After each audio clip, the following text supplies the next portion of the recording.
Hello and welcome everyone to the True Crime Librarian. I am your librarian and host, Ashley. I want to thank you all for joining me today as we tackle one of the fastest rising to fame cases that we've seen in some time. Today I will introduce to you, or for some, this is merely your journey, in the Gabriel Fernandez case.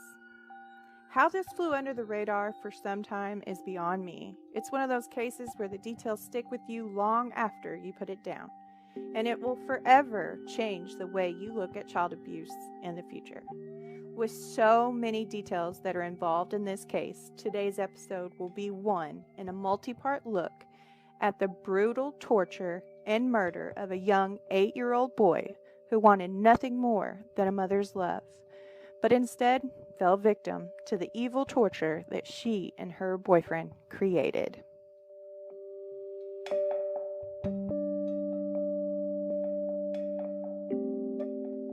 Warning: this episode contains graphic depictions of child abuse, torture, and strong language that some may find disturbing. If you feel this may be too much for you, please skip this podcast, or maybe have someone listening with you or for you.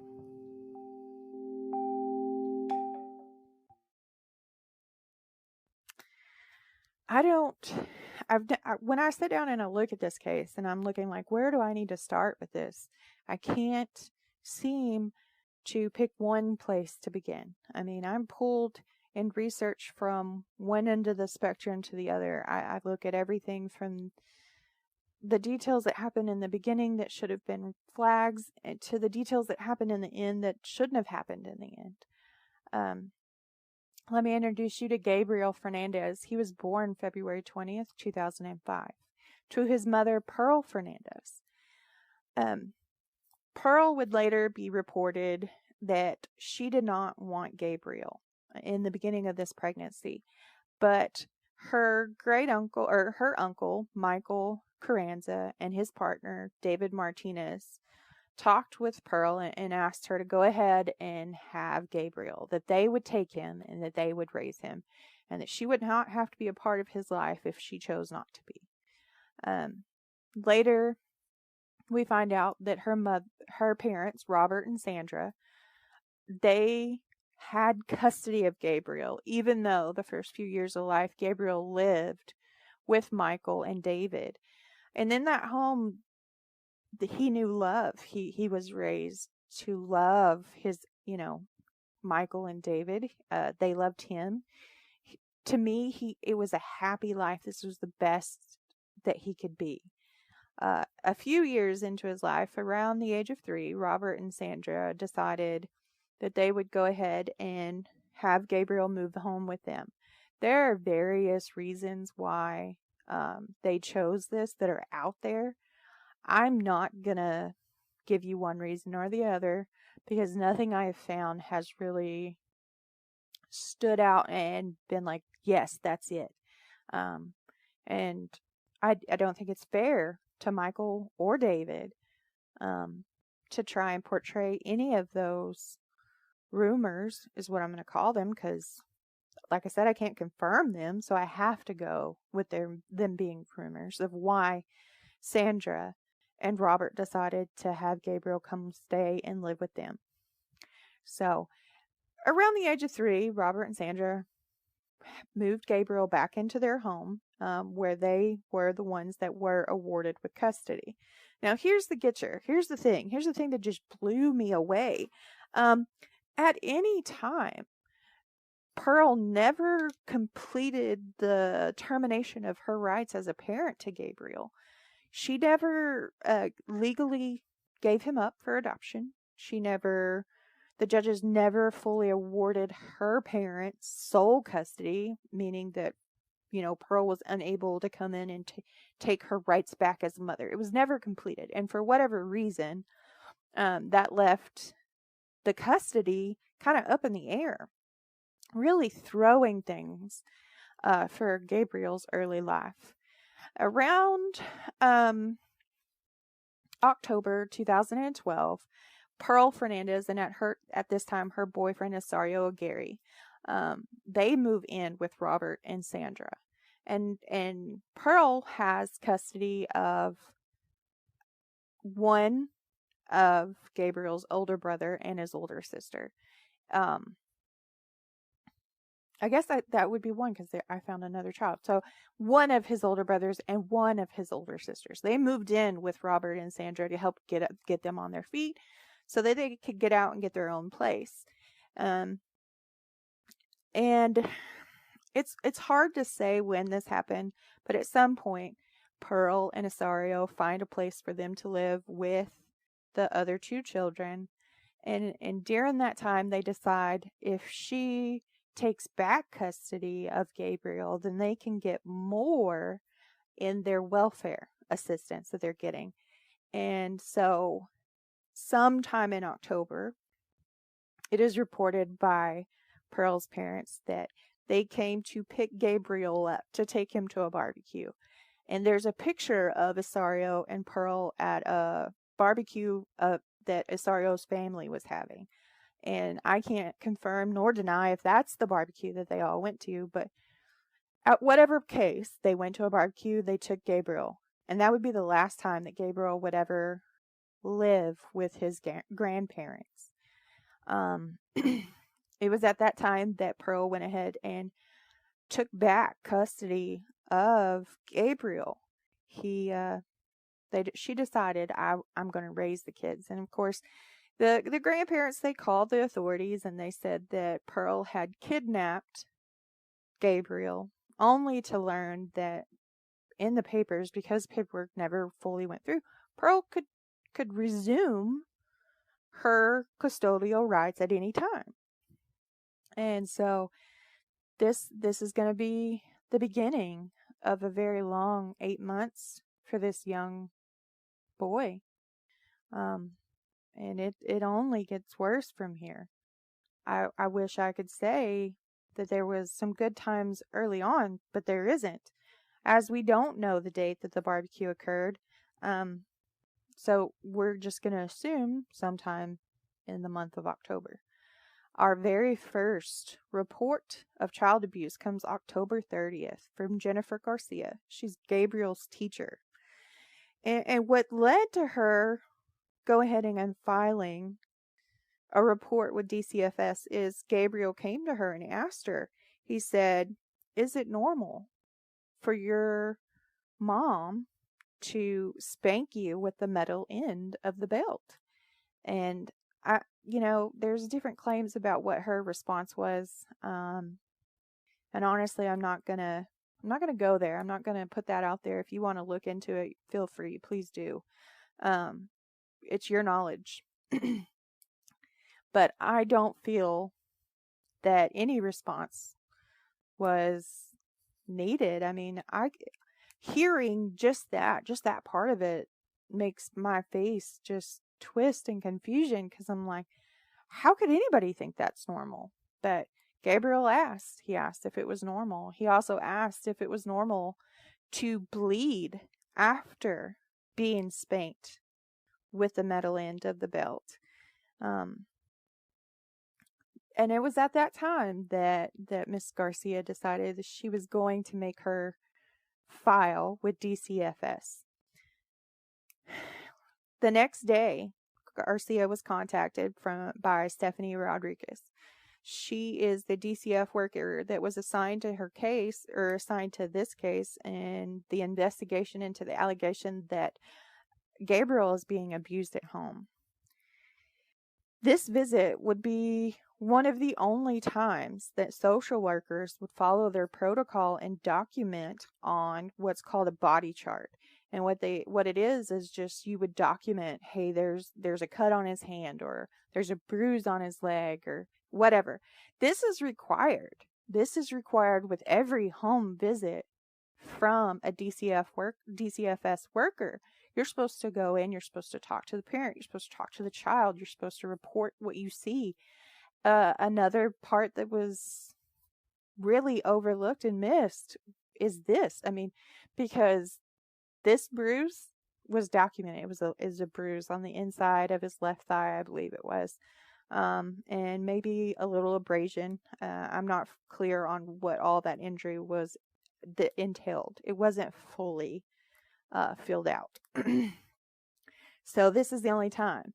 But as we go through this timeline here, you're going to see if they'd have been keeping up with the body chart, there's no way that DCFS wouldn't have had grounds to remove him from the home.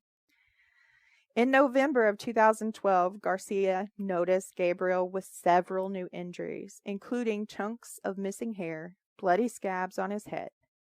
Gabriel would tell Garcia that his mother was hitting him and punching him in the face.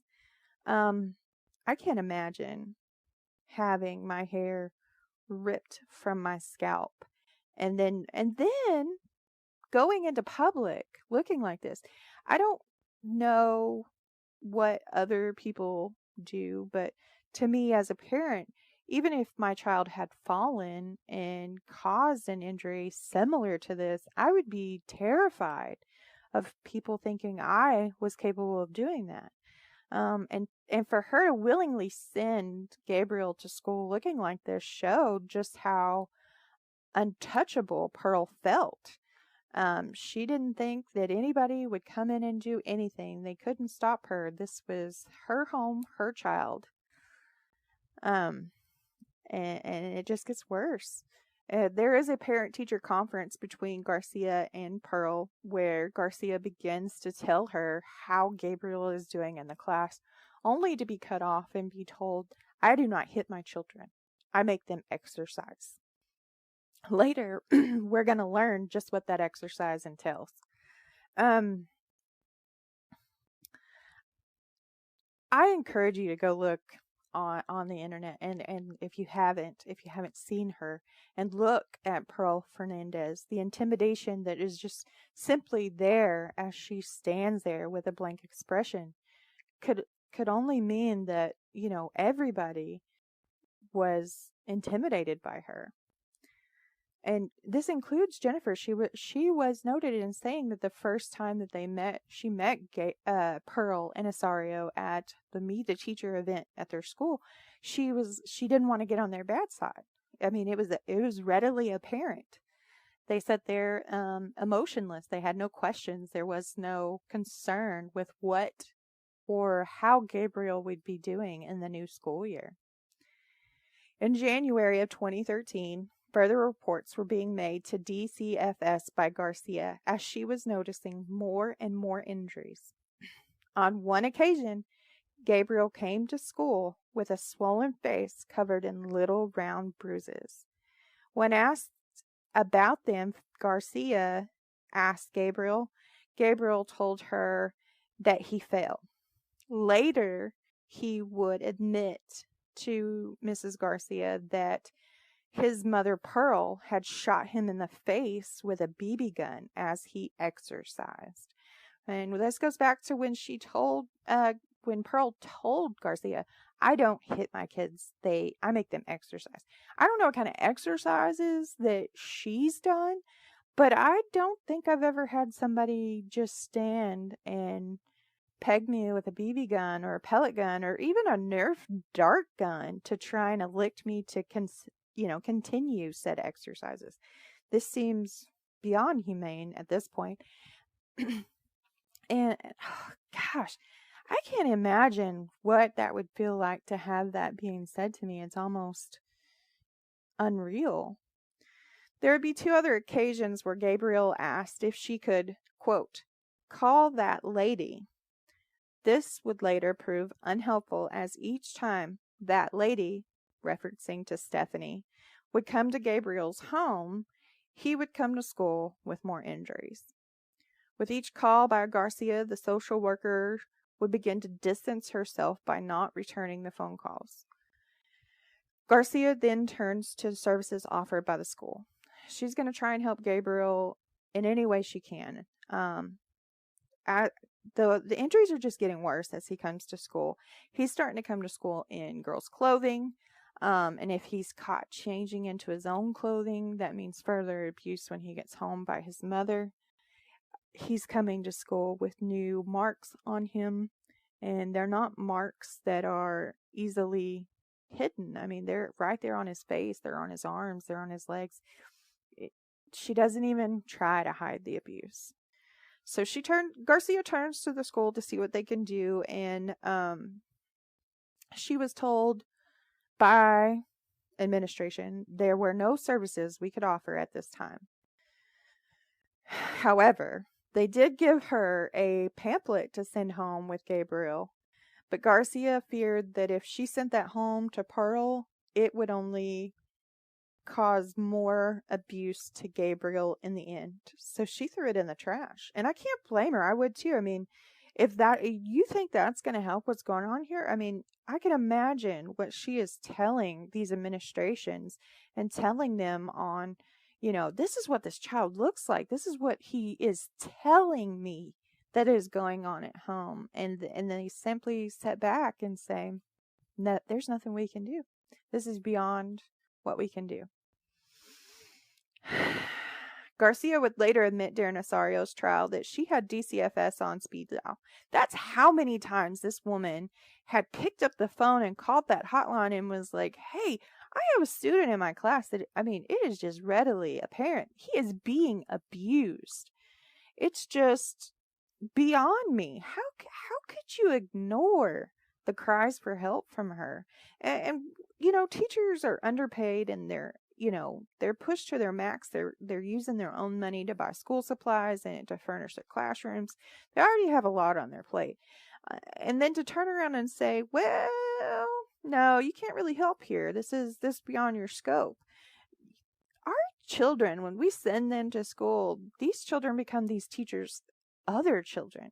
You know what I mean? Like, they feel when your kids feel sad, and they're excited when your kids get, excited about learning or excited that they did well in something. Your teachers, for your children, they feel those emotions with your child. And so for her to watch Gabriel just deteriorate in front of her had to be just the hardest and most emotionally stressful time in her life. And then, we're not even to the worst. We're not even there.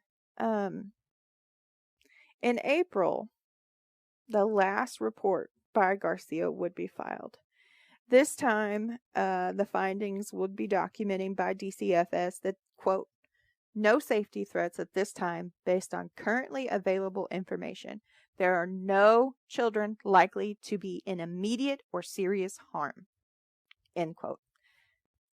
I don't know what home they were looking into, but I don't think it was Pearl's home. You read that Gabriel, he didn't have any toys. The only clothes that were in his closet were 2 dresses. You could see that Gabriel just was not a part of this home. The other children, there was clothes and there was toys and they had friends and they lived to be seemingly normal. They were watching what was going on to Gabriel at home, but if they spoke out, would the abuse turn to them? I could only imagine that fear of, do I say something? What if I say something and she shoots me in the face with a BB gun? It didn't look like it felt good for Gabriel. I sure as heck don't want to go through it. And I can't blame them because they're children. As adults, they're supposed to be there. We're supposed to take care of them. And I hear this a lot in podcasts that I've seen about Gabriel Fernandez and a lot of documentaries, and it's see something, say something. But we live in a generation where we see something, we tend to, avert our eyes and look away. But, I would like to think many of you listening, and myself included, would see Gabriel's condition and want to do something. But then you have to look at Pearl and just the intimidation that rolled off of her. I think that would cause more people to shy away, including her own children. It just, it's hard to say what you would do in a situation like this. It's hard to go about or, materialize. This is what I would do. There's no doubt in my mind. This is what I'd have done. And, knowing what I know now, if I'd have ran across them, there's no way Gabriel would ever go home with them again. They would have to literally kill me or put me in jail. And at that point, I would expect my husband and my family to stand up for what I could no longer stand up for. There's no way. But, you know, in a different time, not knowing what I know, because hindsight's always 2020, you can't guarantee that. You can't say, this is what I do, because you don't know.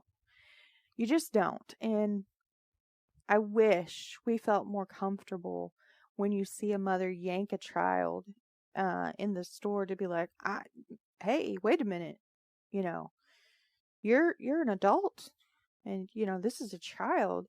You outweigh him or her significantly. You're taller, you're bigger built, you have better muscles. They're frail. They're still growing. I mean, most children, when they suffer a break, it's called a green fracture. And the reason it's called that is because imagine taking a tree limb off a very healthy living tree and you try to break it. It doesn't snap in half. It splinters and just kind of lifts in different areas. Kids' bones work the same way because they are so malleable or flexible. They don't break in a snap like an adult's bones would. They splinter, and that makes it very hard to get them to heal correctly in the long run, because you know, you just don't think about these things. So the injuries that you could cause just by grabbing the arm and pulling are more than you could ever fathom you would in an adult. April 26, 2013, Arturo Martinez, a security guard at the DPSS, also known as the Department of Public Social Services, Gaines office in Palmdale, California, he would recognize, well, I guess not recognize, but he would see Pearl come in and she had these kids with her and Gabriel is one of them. And Arturo, I mean, his interview is just interesting to watch. You know, everybody knows that Netflix has a docuseries out called The Trials of Gabriel Fernandez. And if you've been following this case at all, you've probably turned to this docuseries and watched it at least once, or you're at least working on it. Arturo is interviewed during this during this docuseries, and you know, you just, to watch him, you're like, I wish I could be as strong as he was, because he didn't know Pearl, he didn't know Gary, he didn't know Gabriel, he didn't know this family. He was working his job like he did every other day of the week, and in comes this lady who's intimidating with her children, and then he gets to looking at the little kid, the youngest, I would say, and he sees just the abuse, the amount. This is not him playing roughly with his brothers. This isn't he got beat up by some big kids in the neighborhood. This is something somebody is doing to him that is a lot bigger than him. He says that when Pearl showed up to file public assistance paperwork with Gabriel and two other boys and a girl, Arturo noticed the back left side of Gabriel's head. And in this position, there were 17 to 23 cigarette burns. Purple greenish bruises surrounded his eyes. When Gabriel walked past Arturo's desk, that is when Gabriel would kind of rub his wrist with the other hand and kind of be like, hey, look at this. Look at what's going on. And he would see ligature marks. This kid was being tied up. And he goes on to, quote, say, on a scale of 1 to 10, he was a 20. Quote, his body was talking, yelling. He didn't really have to say anything. It was all over his body, screaming for help. End quote. Arturo, with the help of the receptionist, there was a receptionist that wasn't typically the receptionist in the lobby during that time. She was filling in. This is a person who had worked that job title before, but just filling in because they had someone, you know, given a day off, which we all do. We all need it. I look forward to mine. I know most of you look forward to yours as well. It just happens. So, you know, after Gabriel and Pearl, they walk out of the lobby and go into their interview, or what I'm assuming is the interview, and Arturo and this lady they get to talking, and she's like, man, that kid looks dirty. And Arturo looks at her kind of like, are you crazy? And he's like, no, this kid's beat up. This kid's being abused. And she didn't want to admit what she thought she saw. She would later go to her supervisor on how to handle this situation with Gabriel coming in looking like this. And they basically told her, we're not going to pay you overtime, so don't touch it. We're not going to do anything.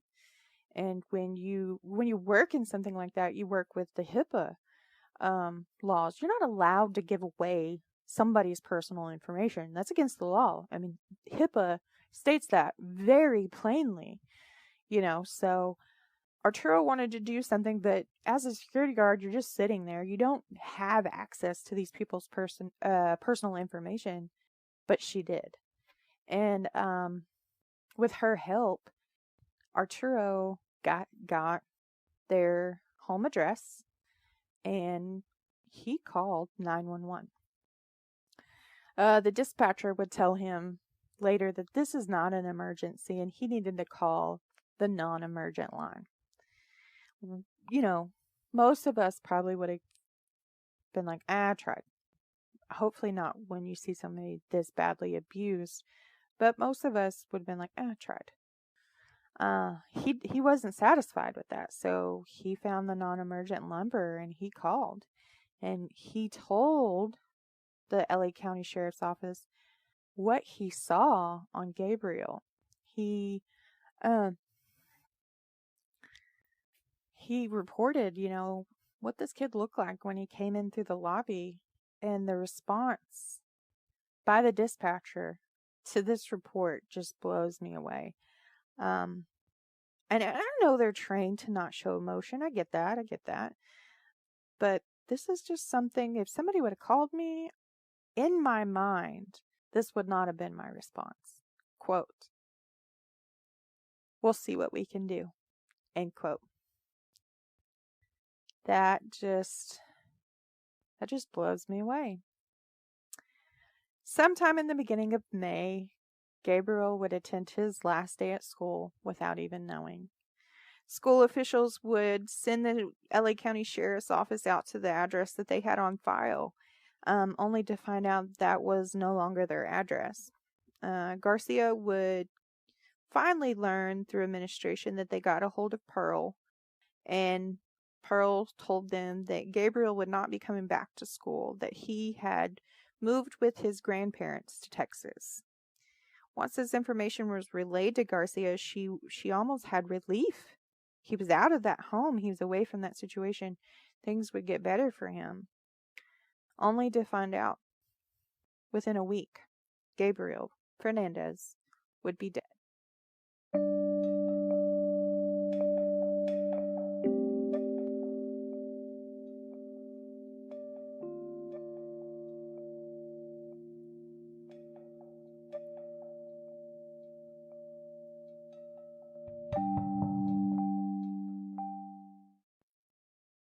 All right, I'm going to go ahead and give out another warning here before we get started on the second half of the podcast.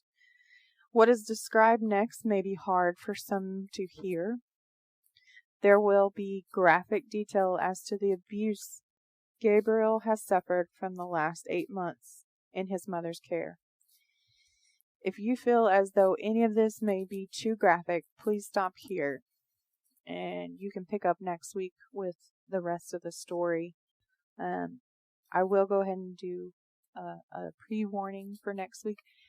This whole case involves graphic details of abuse, and it's definitely hard to hear. When I first started researching this case, I got to this point and I had to stop. I had to walk away from it. It was too much. And there's not many cases out there that I've researched that has touched me in the way that Gabriel's case has. And I don't typically get overly emotional when looking at the forensics, but This is the exception.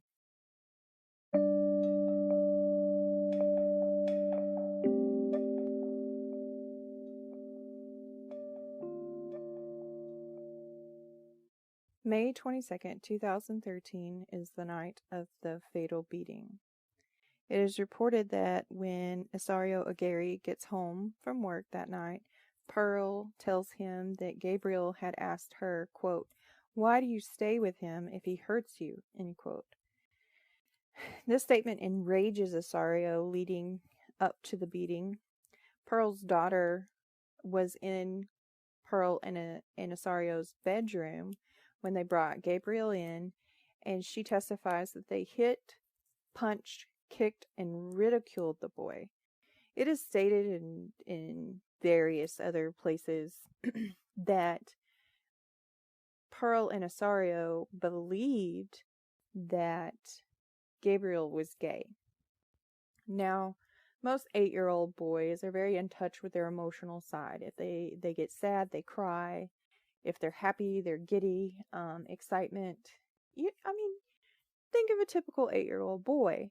To me, that doesn't necessarily mean that he's gay. And even if he was gay or he was leaning towards that way of life, it's irrelevant. It doesn't matter. It should not have mattered. But for Pearl and Isario, it was a reason. And to them, they had to have an excuse for why they were doing what they were doing to Gabriel. Pearl's daughter testifies that Aguirre knocks the wind out of Gabriel, causing him to collapse to the floor. Gabriel never gets back up. At this point, it gets quiet, and Pearl comes out of the bedroom, and she's scared and a little frantic, telling the older brother of Gabriel to make up a story because she was going to call the paramedics. Isario picks Gabriel up and puts him in the shower. It is reported by the children that he throws Gabriel into the shower, and I don't think that really means or makes a difference other than it just causes more injuries. Again, they yell at him to wake up or to get up. And when he doesn't, at this point, Pearl calls 911 and tells them that her son is not breathing. Now, I've listened to this 911 call several times, and to me, it sounds like Pearl hangs up after she tells the dispatcher that her son isn't breathing and they need to send paramedics. It sounds as if the call goes dead.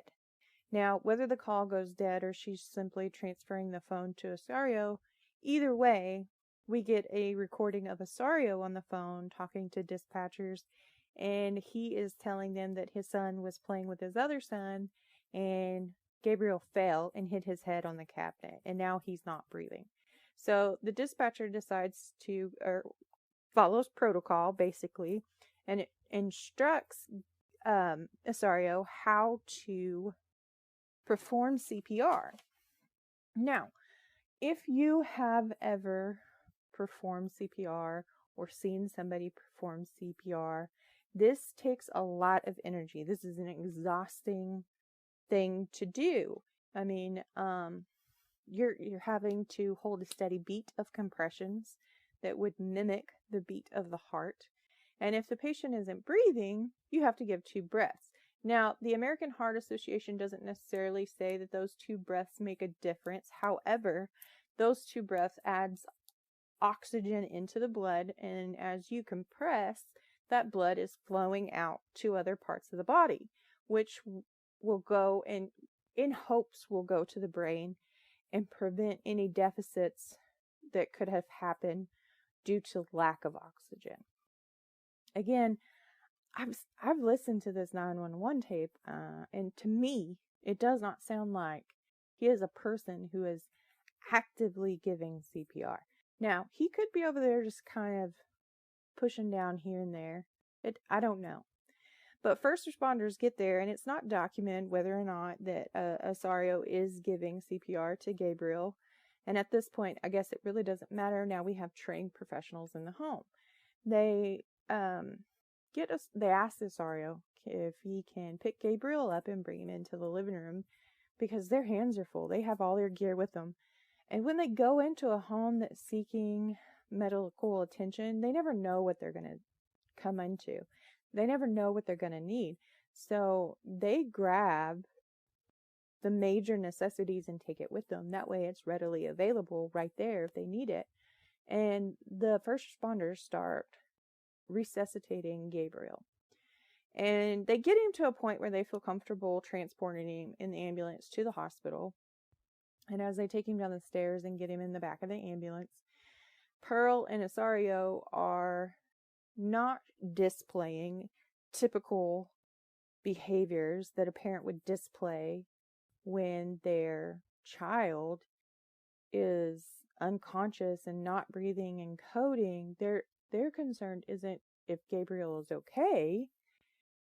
Their concerns are other things. Pearl makes it very known that she does not want her cats left in the house locked in a cage. And Cesario makes sure to point out to the first responders that, quote, Gabriel is gay and he is a liar. He lies about everything, end quote. And that's, I don't know what his thinking was right there. I don't know. Gabriel's not awake. He's not responsive. If there's a heartbeat, it's very faint and it's highly concerned. This is an emergency. This is an emergency like no other emergency. And in his mind, which I don't want to be in because that is an evil, dark corner that I don't want to be a part of. And psychology, you tend to dive into the mind of somebody else. But this is a mind that I would rather be far away from. Anyhow, he decides that information is pertinent at that point. The first responders, they kind of note it in the back of their head, but their attention is focused elsewhere. So they transport Gabriel from his home in Palmdale, California, and they call over to the ER. And ER nurse Christine Estes is the one that is working the ambulance bay. And in part of her duties as being the ambulance bay nurse is to chart what other staff members are performing on patients. Because we want our doctors right there doing everything they can in that moment. Not do something, chart it, do something else, chart it. But it's gotten to the point where we have to have that paper trail. We have to go back and be like, okay, so these meds were given. This is the protocol they followed, etc. So they have to have somebody doing it. And unfortunately for Christine, this night would forever haunt her. Paramedics radio in on the way to the ER, stating that they have an unresponsive child coming in and that this is a code 3. For this hospital, code 3 from the paramedics means the highest level of an emergency. The hospital then shifts to their protocol, and on standby at the hospital waiting for the paramedics are ER doctors, the nurses, surgeons. We have a respiratory therapist standing by just in case there needs to be intubation. An OR is ready and on standby if there is an emergency where surgery is required. They've notified the blood bank and the lab and let them know that they have a patient that is priority. That way we have some blood ready to go. If labs are performed, we need those back as soon as possible. They also call over to imaging and let them know they are going to need a CT scan, possibly with MRI. CT is faster. No matter how you look at that, it's just a faster way of seeing what's going on. That doesn't rule out that MRIs aren't good, but CT is going to give us a quicker glance at what's going on in the inside. Paramedics were able to get Gabriel's pulses back en route to the hospital, and once treatment was transferred from the first responders over to the ER staff, Gabriel he codes again. At this point, ER staff pushes cardiac meds, and they also notice that his core body temperature is low, so they begin warming measures. His hemoglobin shows to be low, and blood is hung and probably rapidly transfused. Once he's stable enough, they get him up to CT for scans, and unfortunately, he codes again. Staff again stabilize Gabriel, and they begin calling out the injuries they're noting on his body to Christine. And in this time, everything is going by so fast that they don't really have a chance to sit still and actually look at the picture in his hole. But Christine is, as she's documenting what they're calling out. I mean, she's seeing these injuries, and she can't believe what they're saying they're finding on this child. I mean, this is an 8-year-old little boy. There's not a lot of skin surface there, but the injuries keep coming and coming and coming. We're going to start at the head and work our way down. There are areas of traumatic alopecia, meaning chunks of his hair were ripped from the scalp. There's a swollen area on the top of his head. There's also a depressed skull fracture with crepitus. Crepitus is kind of like a Rice Krispie type feeling, very crunchy. There's a subgleal hematoma where the blood has accumulated between the scalp and the skull. And usually we see this in a baby skull and sometimes in a children's skull. And the reason this is because their bones are still very, they can move, they can shift, they have give. Like we were talking about earlier with the green fracture, they're malleable. And so they can, once the skull bends enough, blood can get in between those two surfaces. Now, this is not common, and you have to think back to like when you take your kids to the doctor and they are checking the soft spots. They're looking to see how the skull is fusing together, because by the time you're adult, all those different sections of your skull have fused together, and that's as big as your head is ever going to be. But as you're growing, those things need to be able to expand to make room. They also find a large scab from an abrasion on the top of his head. There's an irregular abrasion on his upper forehead, an abrasion on the right lateral cheekbone with multiple linear marks. There's an abrasion to the bridge of his nose. He has a swollen left eye with bruising. There's an abrasion and dead skin on the left cheekbone, closer to that eye area. There's diffuse bruising on the entire left side of his face. There's an abrasion near his mouth, which they believe is a cigarette burn. There are 2 partially healed BB gun wounds on the left lower cheek. Left to right of his neck the skin is missing. He has dermal excoriation.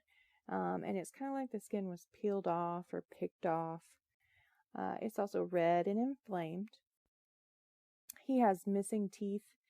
He has jagged, broken teeth. And they are unable to fully view Gabriel's mouth. There are multiple small circular wounds. Some are partially healed on his chest, back, and midsection. Skin wounds scatter over his upper chest are a combination of BB wounds or bruising from BB gun and cigarette burns. They find a BB bullet in his left lung. There are whip marks that look like they came from a cord. There is a strange cut above his penis. Now, I've seen where others have said that this cut comes from them trying to remove Gabriel's penis. I have not found any information that confirms that's what that cut means. You can deduce from that whatever you would like, but just know that's not a confirmation. There's a BB wound in his groin. On his left forearm, there's an abrasion.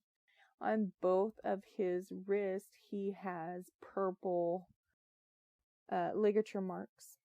His hands, almost every single one of his fingers are injured, whether they are swollen, abrased, bruised, possibly broken.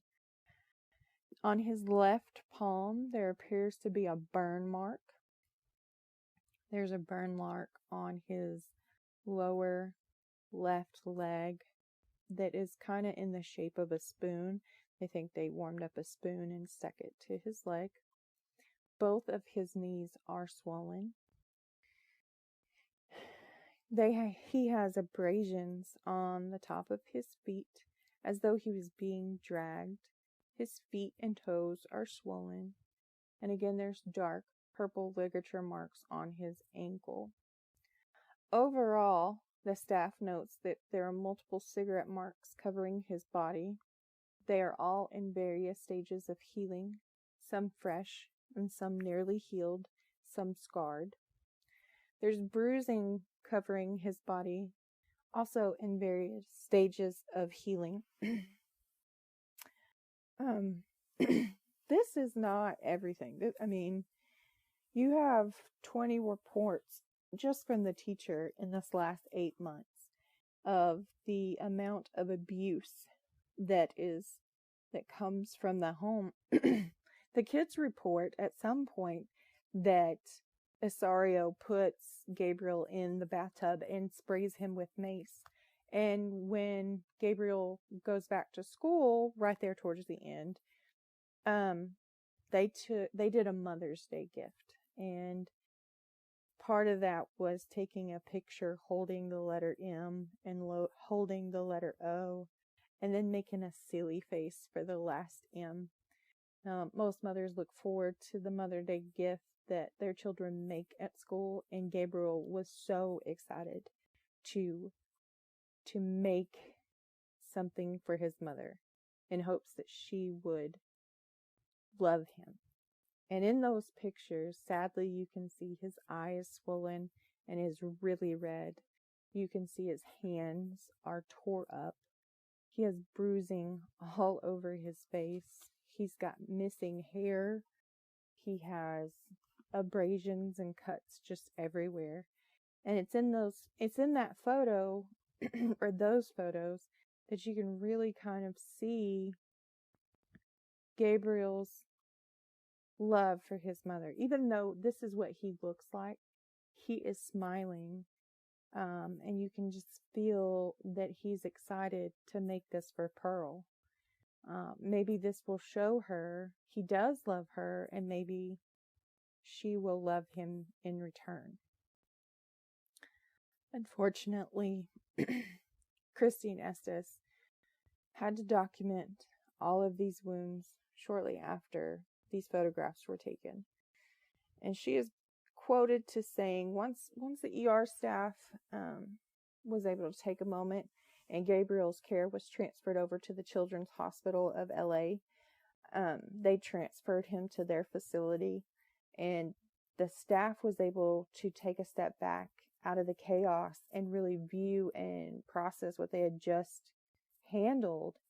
And this wasn't a trauma of a car accident or a fall down a major ravine, or you couldn't even say this was a trauma due to somebody getting mugged or robbed. This was a trauma room that was just littered with supplies. Because when you're going through something like that, you're just get the package off and throw it on the floor, we'll clean it later. That's how they think. Because at that moment, you have to get your patient to a point where we can slow things down and look at them. But for Gabriel, that moment never really came. Once the care was transferred over to Children's Hospital of Los Angeles, a brain function test was administered that night to see what kind of deficits would be due to the lack of oxygen to his brain as he was trying to be resuscitated. And it's at that point that they see that he's not breathing on his own, So they hope with him being in the coma, things can heal and they can reevaluate him at a later date. So on May 22nd of 2013, Gabriel is in a coma in the care of the Children's Hospital of Los Angeles. It's on May 23rd of 2013 that Osorio goes under or has his first interview with Detective Elliot Irby. And in this interview, Osorio admits to spanking Gabriel for questioning Pearl being with him, but he doesn't go too much further. And Irby knows just by looking at that child, that's not a spanking. That's a beating. Osorio will go on to admit later that he was enraged by Gabriel's questioning of the relationship to the point where he hit him 10 times, but he lost count after those 10 times. It's never noted that he says he hit him 10 times in a specific location. He just says, I hit him 10 times. I think I lost count. Later, it's reported Osorio saying that he hit Gabriel 10 times in the head and another 20 times in the body. Again, possibly losing count.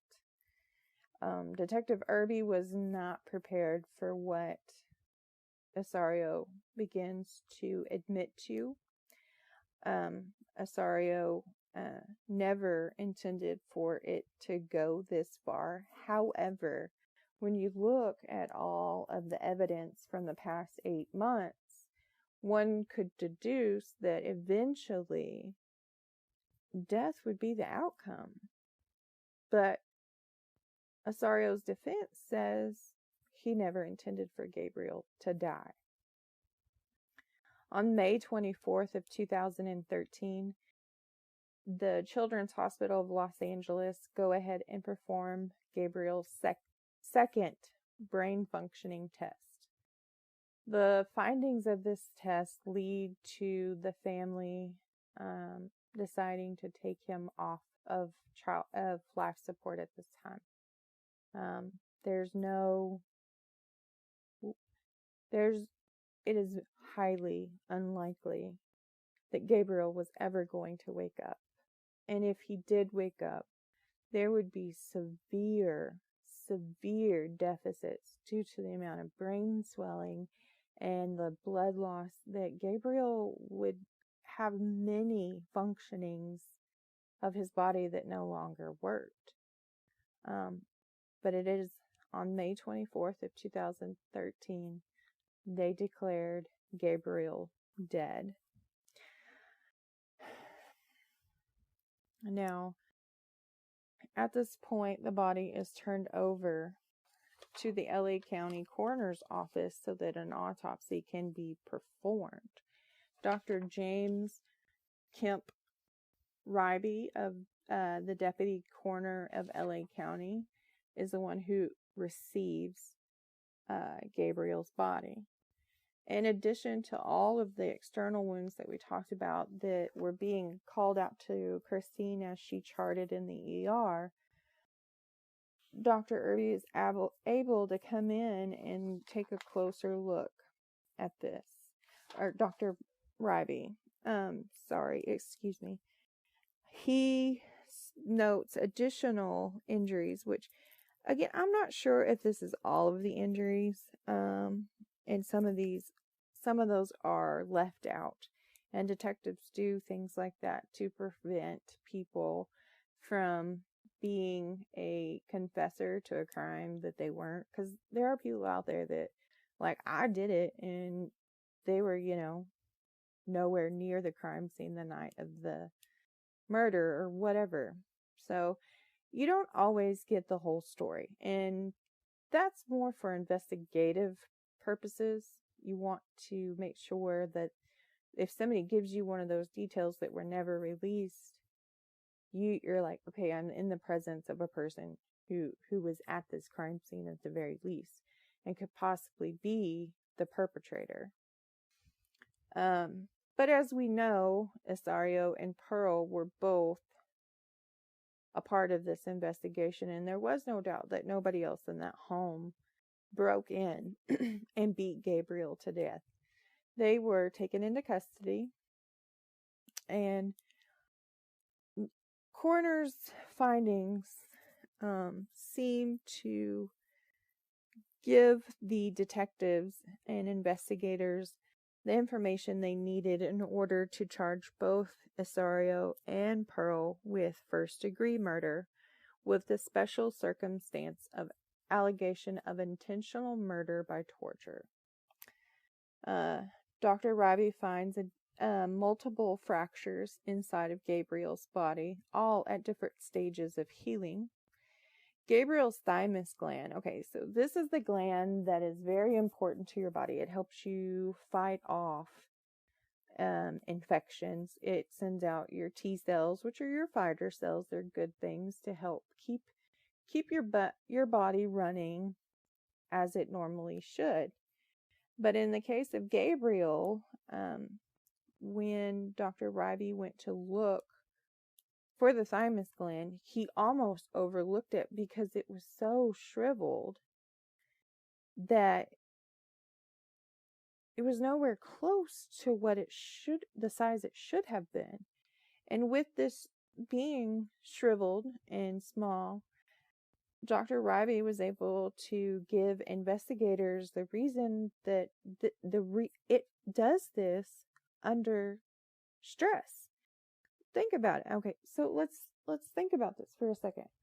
When you're going through either physical or emotional stress in your life, and we go back to that adage, when it rains, it pours, and you catch a cold, and you're like, well, this is all I need. I'm dealing with this, and now I have a cold. That's because the stress has lowered your immune system, which allowed whatever virus or bacteria in to just take over. And for Gabriel, he had no immune system at this point because the amount of stress had shriveled it so small that I'm not even sure he would have ever been able to recuperate had he lived. There were cuts found along his liver, along with a hematoma, which is kind of like a blood clot, kind of bruise kind of thing. Gabriel had lung disease as well. He's 8 years old. What 8-year-old do you know has lung disease? And it's not reported as to why he has lung disease, but this goes in hand with the rib fractures at the various stages of healing. The lungs are encased in this sac along with your heart, and inside that sac, or along the outer edges of that sac, are nerve endings. And so when you breathe, that sac expands with your lungs, and when you let it out, it shrivels back up with your lungs. It goes in and out. Well, when you have a broken rib and it's grinding, and those 2 points that don't normally hit a nerve ending site start hitting that, it hurts. It hurts to breathe. It hurts to cough. It hurts to laugh. It hurts to sneeze. Gabriel was in pain every time he took a breath. And then you add in lung disease on top of that. Not only does it hurt to take a breath, but it's hard. You're not getting good breaths in with those two combinations. Gabriel was 4'1", 59 pounds. Asario stood 6'2", 270 pounds. That is nearly, 4 times, 5 times Gabriel's weight? He was 5 times bigger than Gabriel. And the amount of muscle in a person that large puts how much force comes behind an enraged beating. They also opened up Gabriel's stomach, and inside, Dr. Riley found this like gritty sand-like material. And so when forensics would later evaluate this material and compare it to the cat litter from the I'm not sure if it was cat litter from the house or just cat litter in general, but they couldn't tell the two apart, which confirmed that that sand-like gritty material found in Gabriel's stomach was cat litter. Pearl had 7 cats in the house. Obviously, there was cat litter. But what you don't know until the children testify, not only was Gabriel forced to eat the cat litter, he was forced to eat cat feces. This would elicit vomiting from Gabriel. And Gabriel's older brother would testify that if he vomited, he had to eat the vomit. It's almost like they were angry that his body responded in that way. And for Gabriel, that's not a conscious thing that happens. You know, I'm sure after the first time he vomited and had to eat it, he was like, I don't want to ever vomit again. But his body naturally is like, no, this is not, get this out. This is not good for us. And he would vomit. Dr. Ryby would go on to report that there was no fat stores. Gabriel, we all have fat. I mean, just think about it. You have fat you don't want to have. Gabriel had none. This is proof that there's malnutrition.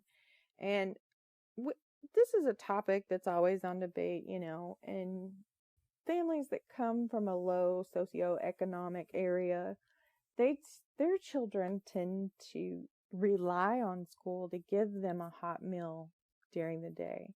And in my state, all kids get free breakfast, and then they have to pay for lunch unless you qualify part of the reduced free lunches. And for many, many children, this is a meal that they highly depend on. And in Gabriel's case, eating kitty litter is not giving him the protein or the vitamins or the carbohydrates or the sugars he needs for his body to grow. And we were talking back at the beginning of May, that was one of the last times that Gabriel went to school. So he went 2 weeks without a hot meal. We don't know what Pearl was feeding him. But, I mean, it was reported that he ate kitty litter and she made him eat old and expired food. It was just, they robbed him every which way they could. Dr. Ryby would go on to testify, quote, I have never seen this many skin injuries on one child. The autopsy took him 2 days. That is highly unusual, but in order to document each and every injury found on Gabriel, it took Dr. Riley 2 days to go over this child's body. 2.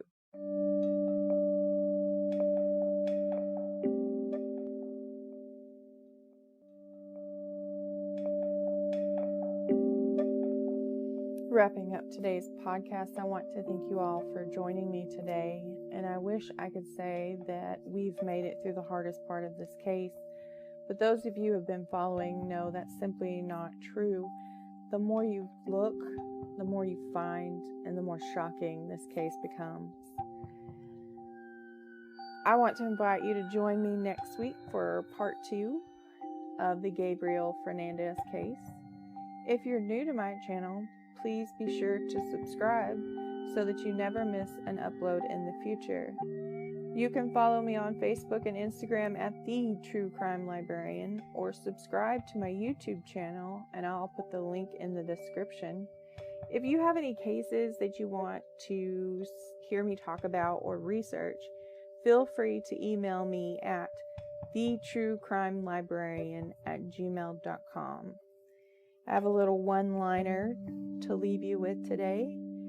Curiosity may have killed the cat, but it's the satisfaction that brought it back. Until next time.